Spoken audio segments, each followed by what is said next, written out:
Greetings, salutations. Unfortunately for you, I am back with another video. Um, this is more like a channel announcement. Happy 2026, everyone. This is just more of what I plan on my next few videos being.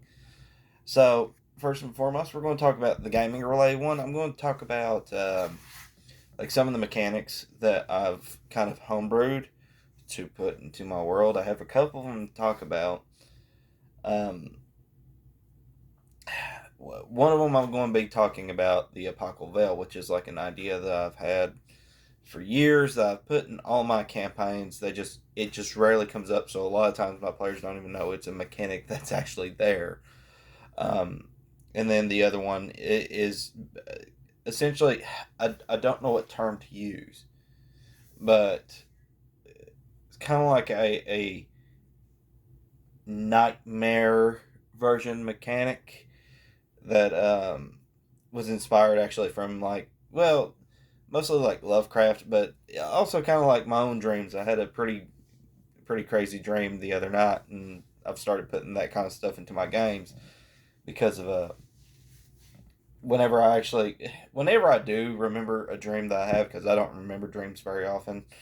um, I can that's just my mind kind of coming up with ideas and stuff typically. And so it's like, well, that was a cool idea that I had in my dream. Like it was something that I experienced, but I was like, what if I could translate that into gaming? And it definitely can be. So I'm going to talk about that mechanic at another date too. So there's that. Another one. February marks the 22nd anniversary of a local bit of news, and that is, of course, the CTA Acoustics explosion. Some of you that know me know that I worked there for 11 years, from 2013 until, uh, 10 years actually, 2013 to 2023.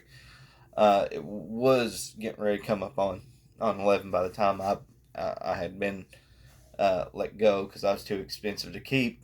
But my dad had worked there, and this was an event that happened when I was a kid.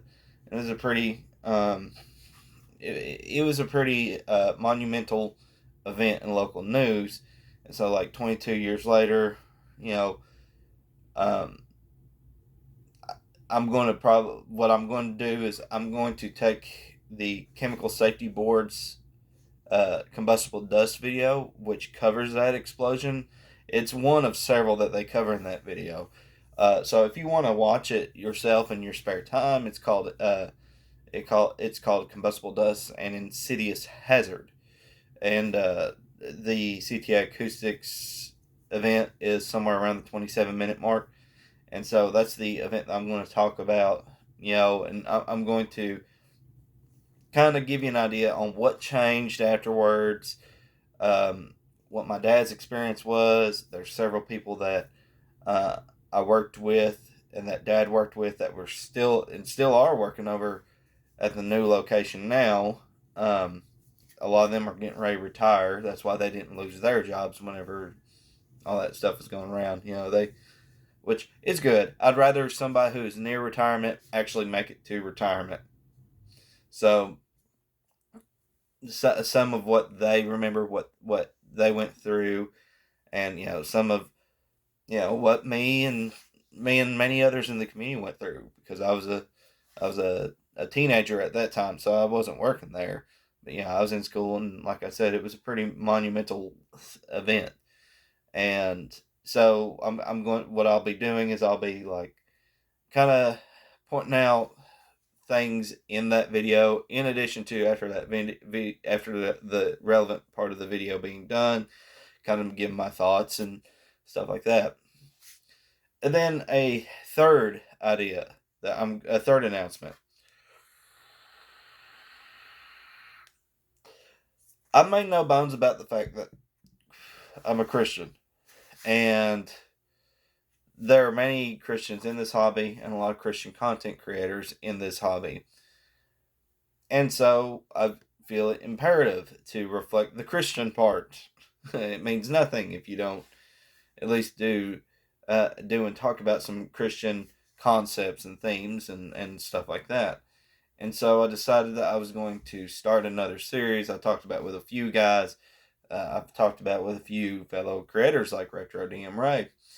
And that is, I'm going to read the scripture out loud. And that one, so to give a setup for that, number one, the purpose is twofold. Number one, it's partially selfish because I feel like that's good for me, um, and number two, I hope it would be a blessing to you, especially if you're somebody that is not in church. You should be, but if you're not, I'm hoping that this is a blessing to you and at least kind of encourages you to get back into it. So it is. I've gone back and forth on what I wanted to do with it, like how I wanted to approach it. And so I decided that the best way that I was going to approach this was number one was going to do the main 66 canonical books. And that is the Old and the New Testament. And I might do an appendix later on with the apocryphal books, but I'm going to read the 66 books of canon from Genesis to Revelation. And I'm going to do so without adding commentary. Asterisk. Okay, asterisk, and I'll explain that asterisk here in a second. Number two, another thing I wanted to bring up is which translation do I use? And so I decided that it would be good for me to use the translation that I am the most accustomed to, because honestly, it's probably the most easily obtained one in the English speaking world, and that is the King James Version.